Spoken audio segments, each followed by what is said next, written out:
back to my channel. I am back with this week's 90-Day Fiancé recap. Before I get started, I would love it if you would go ahead and subscribe to my channel. I post new videos every single week about 90-Day Fiancé and Teen Mom whenever it comes back on. So make sure to subscribe to my channel for weekly updates. Anyway, let's go ahead and get started with this week's video. Gino is having a large Italian dinner with his family before going to see Jasmine. This dinner is truly made from scratch. I mean, they are even making the actual noodles. His uncle tells Gino, "Crank it, go ahead." Ironically, if Gino did less of that, he might not have so many problems with Jasmine. Anyway, this dinner actually does look really good.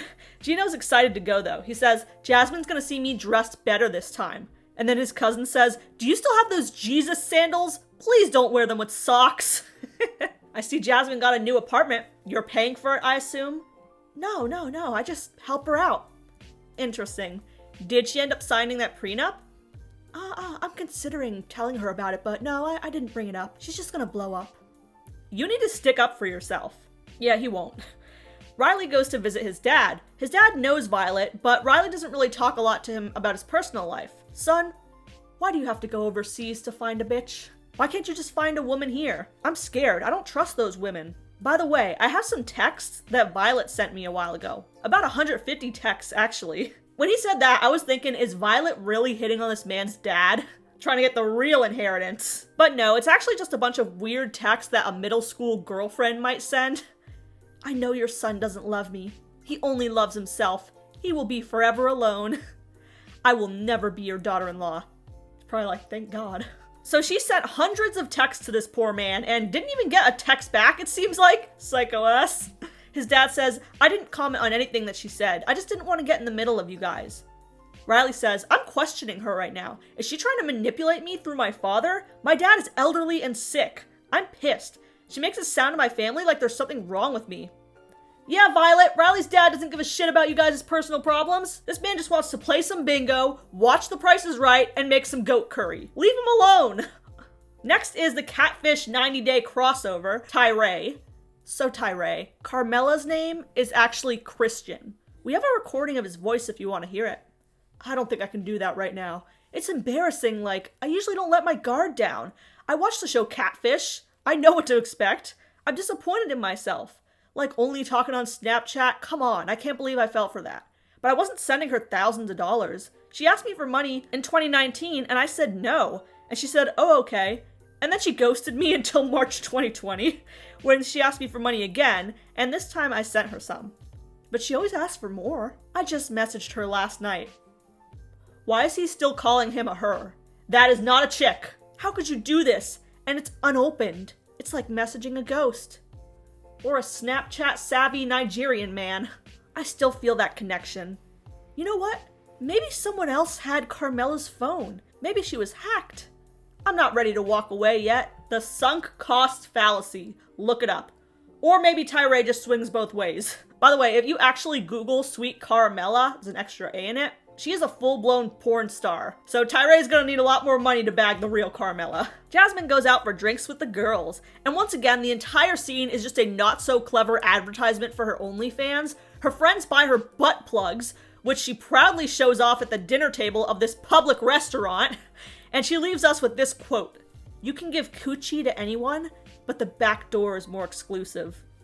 I'm embarrassed that I watched this show. Anyway, I don't really get along well with Gino's family. His cousin just left a comment on my post. He said, "How much do you really love my cousin Gino?" I don't answer to you. I'm Latina. Not an excuse. What Gino needs to do is write a will and put everything in my name. Like, what if he dies before we get married? I'm sure that's the ideal situation for you. David's friend Carlos shows up to drive him to the airport. He asks him, "So, what if you get there and it's terrible?" "I'll accept the loss." "Okay, just remember that I'll come get you if you need to come home." Just focus on the road, Carlos.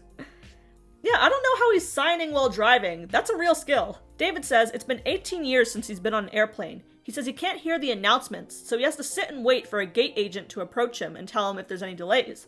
He's anxious because not only will he be in a place where they don't speak English, but they also definitely don't know any ASL in the Philippines.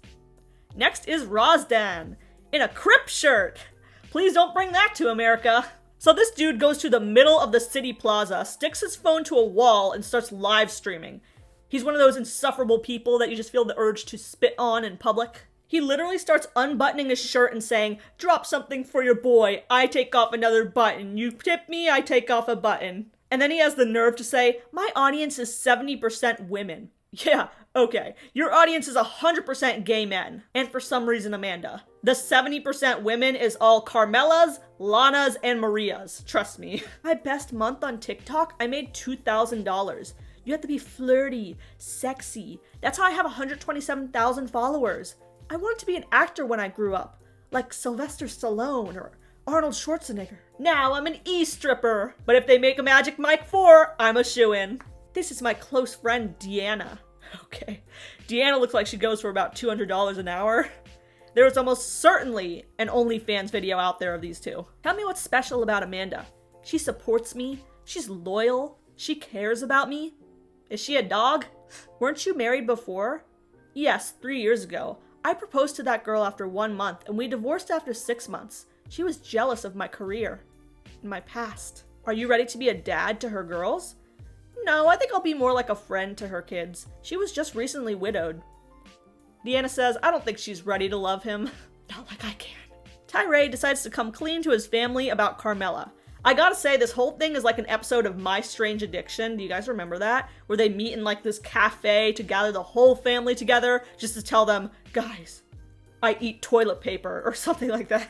So guys, I've been in an international relationship for 4 years. And then his sister says, I thought he was asexual. Remember when I went on that trip to Barbados? Yeah, that was to see my girl Carmela. I had to quarantine for 3 days. After I got the negative test, I texted her to meet up and she ghosted me. Later, she said it was because of COVID. But we still talked on Snapchat after that. I was in love and I didn't want to push her away.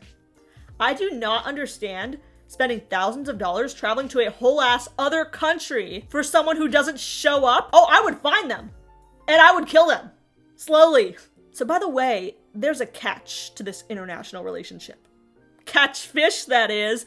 Yeah, she's supposedly not real, and there's supposedly a recording of her talking where she's actually a dude. His sister says, I think we should listen to it, and her and his brother hold his hand to support him. So the producer puts the recording on the table and plays it. Hi, Carmela. Hi, I am Christian. And the second he heard that, Tyray walks out of the restaurant. His sister hugs him and tells him it's all right to not be okay. And I'm kind of just sitting here like, can we please hear the rest of the recording? I'm curious. Amanda arrives to Romania. You can tell that reality has hit her hard, and she's like, oh Jesus, what did I get myself into? She does smile when she sees Rosdan, and they hug, and they kiss. A lot. Very tonguey. He's being very sweet to her. He says, I can't believe you're here, and you're real, you smell so good. All she says is, I'm scared, I'm nervous. Don't look at me, I'm gross. This feels really weird. Don't put your tongue in my mouth. Yeah, it's gonna take me a little bit to feel more comfortable with him. They get in the car and she says, please stop staring at me. This poor girl was not ready for this. Riley gets on Zoom with a Vietnamese private investigator. I'm looking for someone to confirm that Violet is telling me her real story. My main concern is she really divorced? And also, is she still on the dating app? By the way, I have a copy of her passport if you want. Yes, we follow Violet. We send you pictures and video of her. You're gonna get in a car and follow her? Sure. Wow, okay. I feel crazy, but I want to protect myself. All of my clients are foreigner. We do the same thing for everyone. How often do you find out that the women are lying? 80% of the time. There's many stories like this. She could leave me if I do this. I don't know if I want to move forward with this right now. Yeah, she probably should leave if you did that. David is on a weirdly empty plane to the Philippines. This man has such a good heart, he's even being positive about the airplane food. Meanwhile, we get introduced to Sheila. I'm 31 years old, from Cebu, Philippines. I have a son named John Real. He likes to fart in my face. That's great, man. I met his father when I was 16. He got me pregnant and then I broke up with him because he was too young and he couldn't support our son. We don't have a lot, but we do the best with what we have.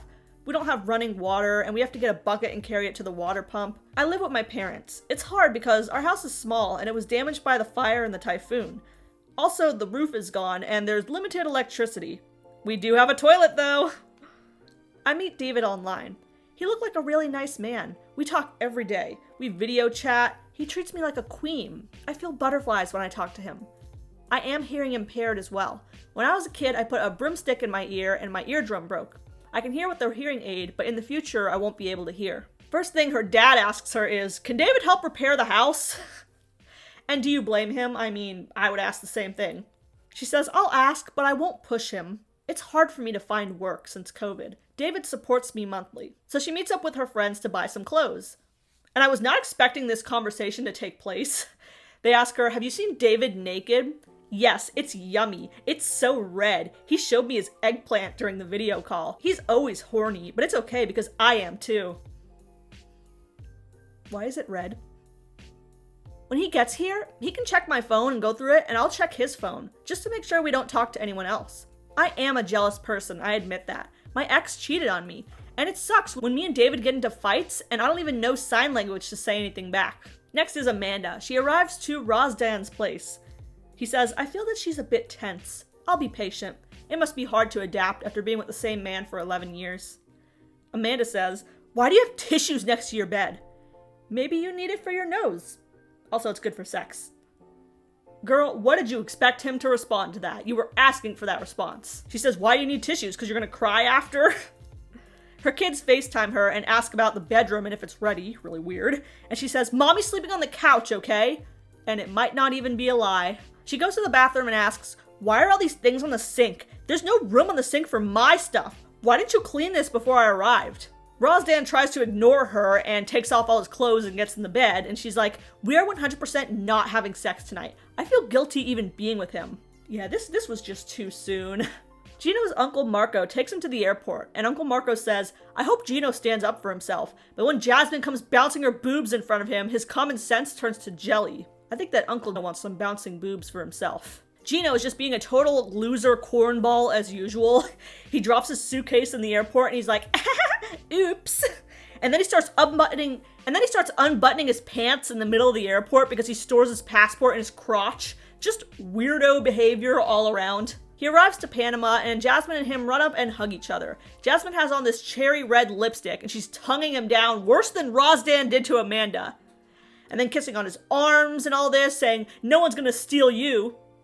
Yeah, you're right, ain't nobody trying to steal that man. Lipstick or not. Did I ruin my makeup, sweetie? And her face is completely smeared with lipstick. But he's like, no, it looks good. And that's all for this episode of 90 Day Fiancé. What do you think of Amanda and Rosdan? Do you think that they're actually going to work out, or do you think she's going to leave in the middle of the night on a flight home? Let me know what you thought of this episode down below, leave a comment, and make sure to subscribe for more recaps every single week.